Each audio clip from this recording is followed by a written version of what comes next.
Hello, everyone, and welcome back to Relax. Si Lord at ang mga santo ang bahala sa atin. This is JM, and welcome to our third episode of our daily podcast show na Relax. Si Lord at ang mga santo ang bahala sa atin. Akalain ninyo, nakakatatlong episodes na tayo sa ating podcast, and yet nagpapasalamat na ako sa mga sumusuporta sa ating podcast show. Simula pa kahapon hanggang, simula pa nung linggo hanggang ngayong araw na to. So, welcome back again sa ating programa, and don't forget to follow all of our social media accounts na ilalagay namin sa main description box o ilalagay namin sa description box para ma-follow ninyo yung mga updates regards to our program and our podcast show. So ngayong araw na ito ay pakinggan natin yung mga pagbasa para sa Martes ng unang linggo sa karaniwang panahon. Again, we are now on the Tuesday of the first week in ordinary time. So, ang mga readings natin today ay maganda, pero it serves as a warning for all of us, mga Katoliko. So, ngayon, simulan na nating basahin ang mga pagbasa ngayong araw na ito through the Anawim Way Liturgical Meditations January 12 to March 4 episode or book, I should say.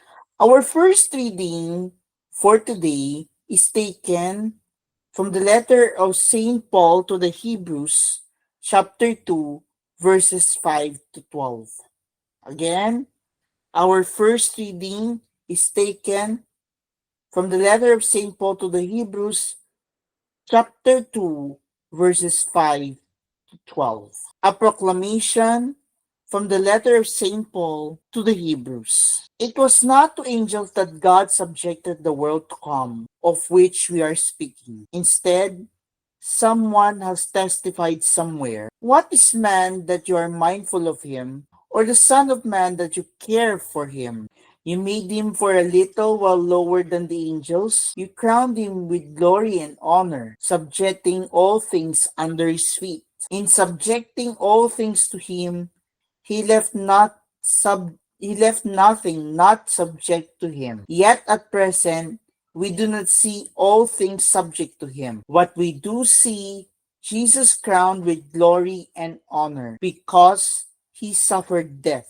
He who for a little while was made lower than the angels, that by the grace of God he might taste death for everyone. For it was fitting that he, for whom and through whom all things exist, in bringing many children to glory, should make the leader to their salvation perfect through suffering. He who consecrates and those who are being consecrated all have one origin. Therefore, he is not ashamed to call them brothers, saying, I will proclaim your name to my brethren. In the midst of the assembly, I will praise you. The word of the Lord. Thanks be to God. Our response to our responsorial psalm today is, you have given your Son rule over the works of your hands.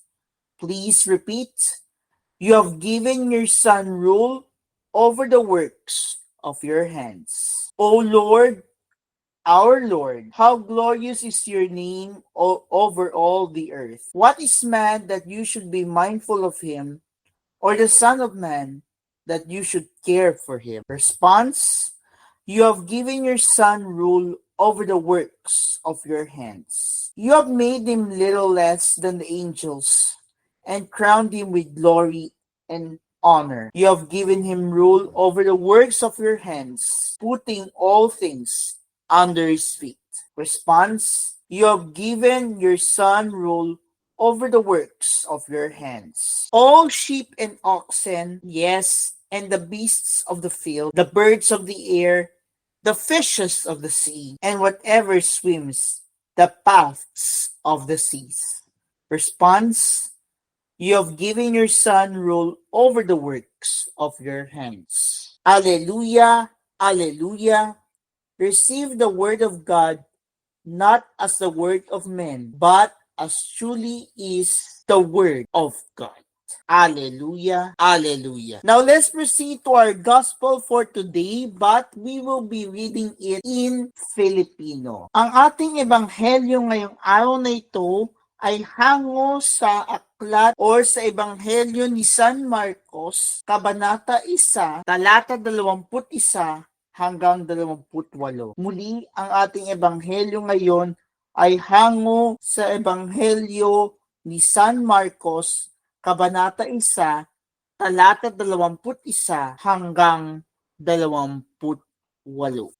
At again, babala, ang ating ebanghelyo ngayon ay tungkol sa pagiging mabuti natin. Kaya, basahin na natin ang ebanghelyo ngayong araw na ito ng Martes ng unang linggo sa karaniwang panahon. Sumainyo ang Panginoon at sumainyo rin ang pagpapahayag ng mabuting balita ng Panginoon ayon kay San Marcos. Papuri sa iyo, Panginoon. Sa lungsod ng Capernaum sa araw ng pamamahinga, si Jesus ay pumasok sa sinagoga at nagturo. Namangha ang mga tao sabagkat nagturo siya sa kanila na parang isang may kapangyarihan at hindi tulad ng mga eskriba. Bigla namang pumasok sa sinagoga ang isang lalaking inaalihan ng masamang espiritu at sumigaw, "Ano ang pakialam mo sa amin, Jesus na taga Nazaret? Naparito ka ba o papuksain kami? Kilala kita. Ikaw ang banal mula sa Diyos." Ngunit iniutos ni Jesus sa masamang espiritu, "Tumahimik ka, lumabas ka sa kanya." Pinapangisay na masamang espiritu ang tao at sumisigaw na lumabas. Nang gilalas ang lahat, kaya't sila'y nagtanungan, "Ano ito? Bagong aral?" Nautusan niya pati ang masamang espiritu at sinunod naman siya. At mabilis na kumalat sa buong Galilea ang balita tungkol kay Jesus. Mga relaxers, mga kapatid, brothers and sisters, atin nang narinig ang mabuting balita ng Panginoon. Pinupuri ka namin, Panginoong Hesu Kristo. Mukhang nakakatakot ang ating ebanghelyo ngayong araw na ito, pero tingnan muna natin ang refleksyon bago tayo dumako sa reflections and meditations sa ating librong binabasa natin na The Annawing May at yung Paghahawan 2025. Basahin na muna natin ang pagninilay ni Reynald Perez tungkol sa Martes ng unang linggo sa karaniwang panahon. Tayo ay patuloy na nagninilay sa karaniwang panahon. Isang mahabang alaala sa ministeryong pampubliko ng ating Panginoong Hesukristo. At ang ating ebanghelyo ay isang pagpapamalas ng Panginoon ng kanyang otoridad at kapangyarihan. Sa pagpasok niya sa sinagoga sa araw ng pamamahinga, nangaral siya sa harap ng madlang natitipon. At sila'y namangha sapagkat nakikita nila ang kanyang karunungan ng isang otoridad higit sa pamumuno ng mga eskriba at pariseyo. At pumasok rin sa eksenang ito ang isang lalaking inaalihan ng masasamang espiritu. Subalit, nakilala nito si Jesus bilang Mesiyas at anak ng Diyos. Kaya't sumigaw ito, ng may panunumbat kung ano ang gagawin ni Jesus sa kanya. Kaya pinatahimik siya ni Jesus at saka pinalayas mula sa katawan ng lalaki. At namangha ang mga tao at sila'y nagpatotoo na napakadakila ang kanilang nasaksihan sa ginawa ni Jesus. Kaya si Kristo ay ang dakilang propetang isinugo ng Diyos sapagkat siya ang Mesiyas na anak ng Diyos Ama. Ang otoridad at kapangyarihan niya ay nagpapakita ng kanyang katarungan, katwiran, at kabuting loob. Kaya siya ay pinapahayag sa ating unang pagpapahayag na ayon sa sulat ni Apostol San Pablo sa mga taga-Hebreo na may kapasidad na makiisa sa mga kahinaan natin upang tayo kanyang palakasin pa sa ating pananampalataya, which is true enough. Si Jesus ang siyang dahilan ng panahon kung bakit tayo'y nandito at tayo'y niligtas sa ating mga kasalanan. Kung paano ang mga kahinaan natin ay kaya niyang palakasin dahil sa ating pananampalataya. At ang kanyang misteryong Pascual ay nagpapaliwatig ng pagmamahal ng Diyos sa atin, ng Diyos Ama sa atin, upang tayo ay mailigtas, magkaroon ng bagong buhay, at marapat na tayo'y tawaging mga anak niya. Kaya sa ating buhay, pananampalataya, kilalanin natin si Jesus sa ating mga buhay, sa mga kontemporaryong propetang nagpapahayag at nagbibigay saksi sa mensahe ng kataas-taasang Diyos. Meron pa ritong isang napakagandang pagninilay at ito ay tungkol or ayon kay Mel Mendoza. Sabi niya, sa unang pagpapahayag, inihayag ang pagiging ganap ng pagka-Diyos ni Jesus at ang kanyang pakikibahagi sa ating pagiging tao. Binibigyan din dito na si Jesus, bagamat Diyos, ay nagpakababa at naging tulad natin upang tayo'y ilapit sa Diyos. Ang kanyang pagpapakasakit, kamatayan, at muling pagkabuhay ay nagdulot ng kaligtasan para sa lahat ng nananalig sa kanya. Sa ganitong paraan, ipinapakita ni Jesus ang tunay na larawan ng pag-ibig ng Diyos. Kaya, minamahal tayo ng Diyos sa pamamagitan ng kanyang dakilang pag-ibig, sa pamamagitan ng kanyang pagpapakasakit, pagkamatay sa krus, at ang kanyang muling pagkabuhay. Sa Ebanghelyo naman, makikita natin na kapangyarihan ni Jesus sa kanyang pagtuturo at pagpapalayas ng masasamang espiritu. Ang kanyang salita ay puno ng otoridad at ipinakita niya na hindi siya tulad ng mga eskriba na nagtuturo lamang mula sa tradisyon ng tao. Sa pamamagitan ng kanyang gawa, pinatunayan niya na ang kanyang salita ay nagmumula sa Diyos. Ang kaugnayan ng unang pagpapahayag at ebanghelyo ay malinaw. Na si Jesus ay Diyos na nagkatawang tao upang ipamalas ang kanyang otoridad sa kalikasan at espiritual na mundo. Ang kanyang pagparito ay upang palayain tayo sa pagkalipin ng kasalanan at ng masama, tulad ng kanyang ginawa sa lalaki na inalihan ng masasamang espiritu sa sinagoga. Mga kapatid, brothers and sisters, mga relaxers, ang mensahe ng ebanghelyo ngayon ay napakalinaw. Pansinin po natin maigi itong mensahe na ibinabahagi sa atin ng ebanghelyo ngayong araw na ito. Ang salita ni Jesus ay may kapangyarihan. Nakita natin kung paanong nagturo si Jesus ng may otoridad sa sinagoga. Ang kanyang otoridad ay hindi nagmula sa posisyon o tradisyon, kundi mula sa kanyang pagkadiyos. Kaya't nang inutusan niya ang masasamang espiritu, ito'y sumunod agad. Pinakita nito na si Jesus ay may kamangyarihan hindi lamang sa mga tao, kundi pati na rin sa mga espiritual na nilalang. Ngunit ano ang itinuturo sa atin nito sa atin ngayon? Ayon kay Mel Mendoza, may dalawang tayong matututunan dito. Una, si Jesus ay may kakayahang palayain tayo mula sa anumang nagpapahirap sa atin.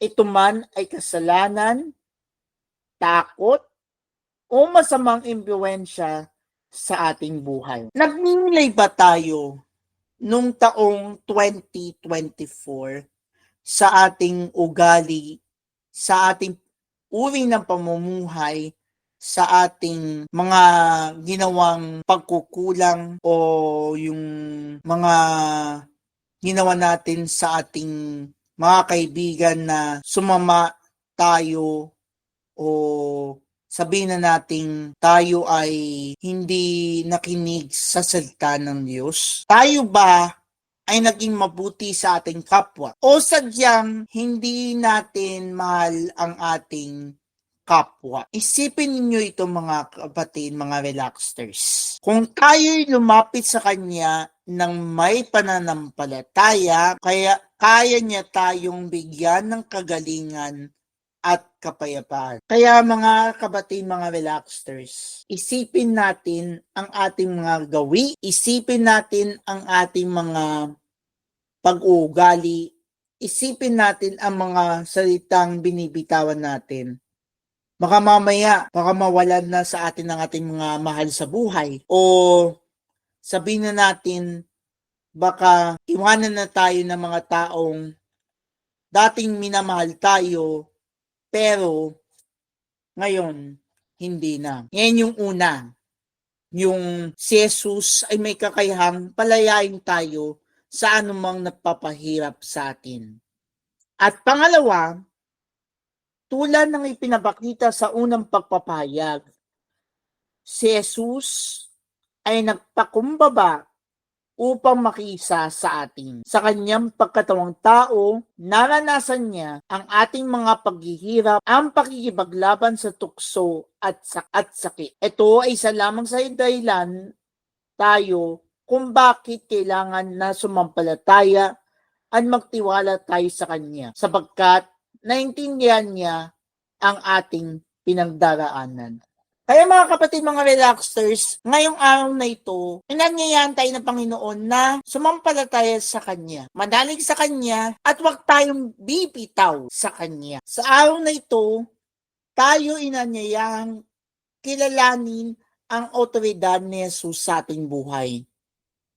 Kung mayroon mang bahagi ng ating sarili na nangangailangan ng kalayaan, emosyonal man, physical man, o spiritual, ito yung madalas natin sinasabi, hold on to Jesus, hold on to God, and never lose hope, never lose faith, never lose strength. Ialay natin ito sa Kanya. Kung tayo nanghihina, ialay natin sa Kanya. Panginoon, inaalay ko yung kahinaan ko ngayon, kayo na po ang bahala sa akin.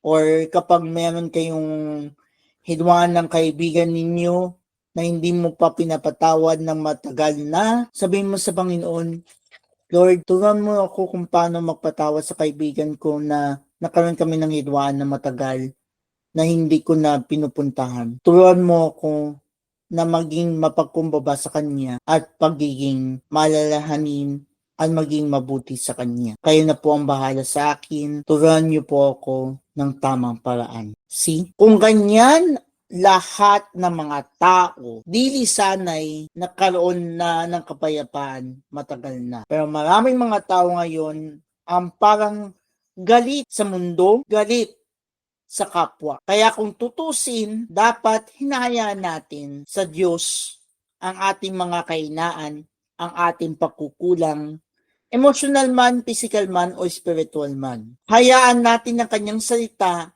ang magpalaya sa atin at magbigay ng bagong buhay. Ngayon, dako na tayo sa pagninilay dito sa paghahawan muna. Maraming mga tao ang nagpapakitang malakas, matalino, at tila sila ang batas sa lugar nila. Ngunit, sino ba talaga ang makapangyarihan? Yan ang unang katanungan nitong pagninilay sa araw na ito. Napakaganda na tanong na, sino nga ba ang makapangyarihan? Noong nagturo si Jesus sa sinagoga sa Capernaum, namangha ang mga tao sapagkat nangaral siya ng may kapangyarihan, hindi gaya ng mga guro ng batas.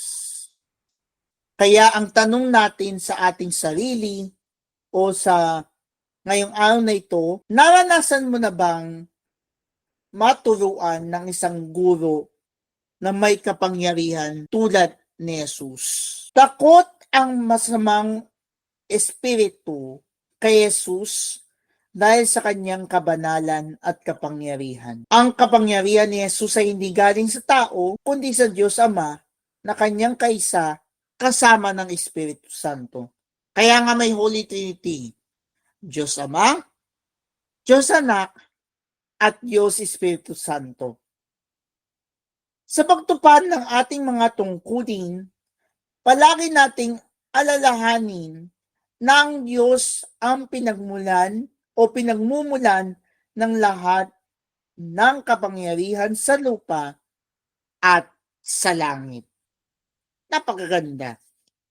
Na kailangan pagtuunan natin ng pansin na ang kapangyarihan ni Jesus ay hindi galing sa tao, kundi sa Diyos Ama, kasama ng at kaisa ng Espiritu Santo. And before we end our meditation, tingnan natin ang pagninilay ngayong araw na ito sa The Anawim Way. In this first week in Ordinary Time, following the feast of the baptism of the Lord, we follow Jesus as he begins his public ministry.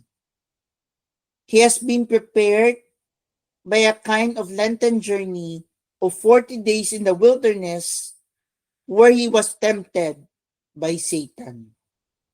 Yesterday, we pondered the account of Jesus calling the first of his disciples. In today's gospel, we find him in the synagogue in Capernaum. The people there are astonished at his teaching, for he taught them as one having authority and not as the scribes. Jesus even commands an unclean spirit and it obeys him, but not before revealing his identity as the Holy One of God. Now lookers are understandably amazed. What is this? We can imagine the sort of questions that race through their minds. Who is this man? Where is he from? Where did he get all this wisdom and power? We have never heard anyone teach like this. We too are amazed. Sometimes nga, minsan na-overwhelm din tayo sa mga bagay na hindi natin maunawaan, may either mabuti o binibigyan tayo ng leksyon. Yan yun eh. Fortunately, as we ponder the word, we have the advantage of faith built on 2 millennia of the church teaching. We recognize that Jesus speaks and acts with such authority because of who he is. He is divine love. He is the fulfillment of the Father's plan for our salvation. Desiring the good of all, he has come to set us free. Even those of us who have followed Jesus for many years are startled and overwhelmed by each fresh revelation of His personal love for us. Each day can bring a new conversion experience as we ponder the mystery of His redeeming love. Kaya nga, sabi nga, sa bawat pagising natin, ibig sabihin, may mission pa tayo sa buhay. May bagong pag-asa na dapat kaharapin tayo kasi marami sa ating mga Katoliko ang nawawalan na ng pag-asa. Kaya minsan, nanghihina na lang sila at minsan, sorry for the terms, knock on wood, namamatay minsan ang mga tao dahil hindi sila nananalig sa Diyos. O minsan, may naramdaman silang sakit, hindi nila inaalay sa Diyos ang kanilang sakit. Still, it is easy for us to lose our way. Original sin though erased through the sacrament of baptism still distorts our thinking about our relationship to God. We can sometimes fall back into the legalistic mentality of the scribes, forgetting that salvation is a free gift of God's grace.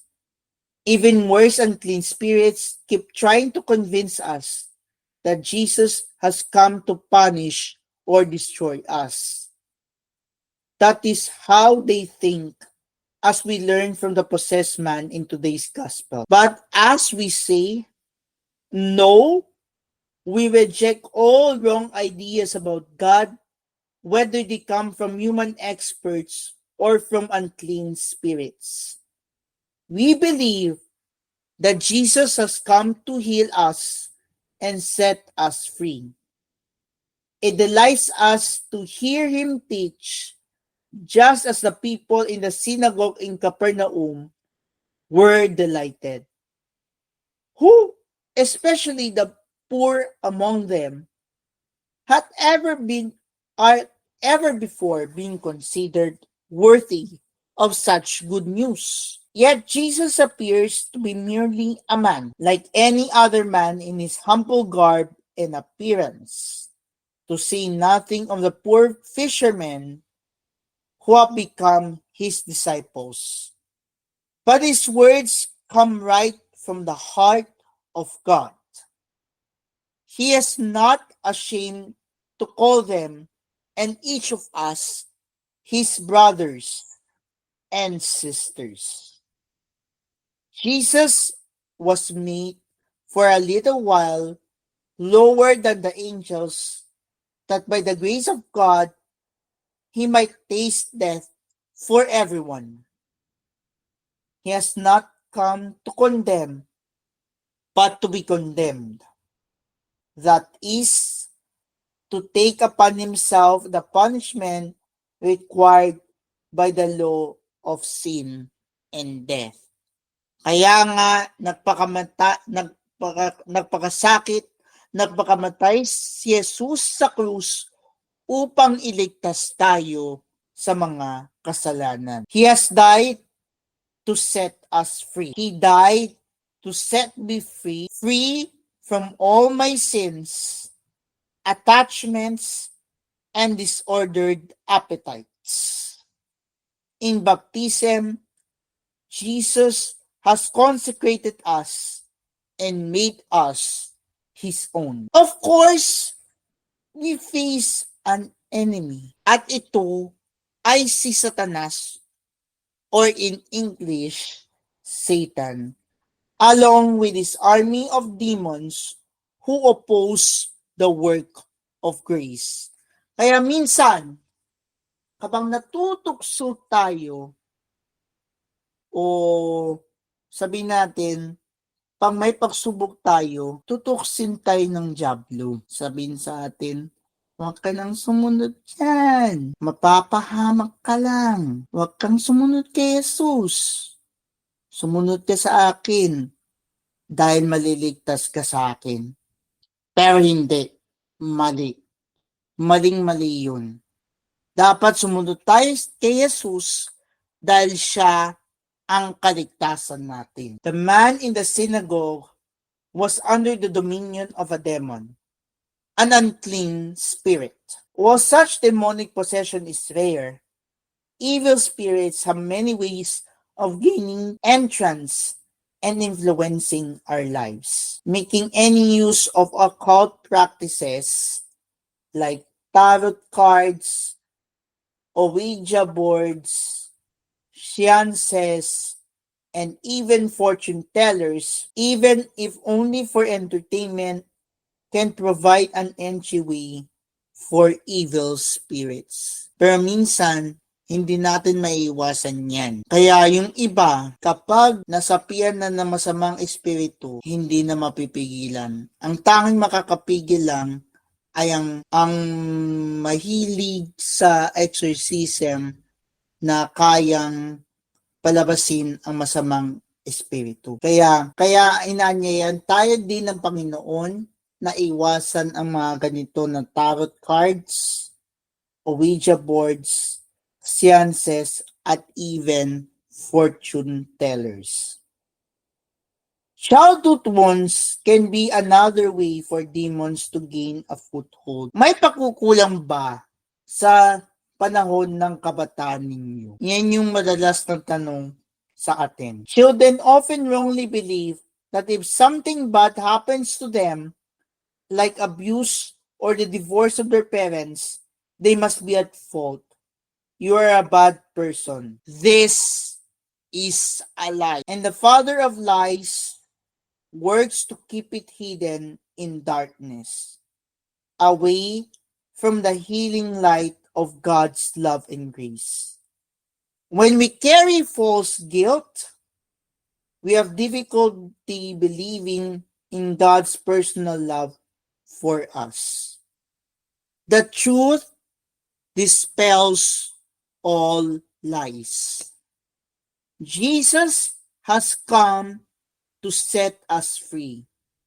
He speaks with the authority of the Father, for He and the Father are one.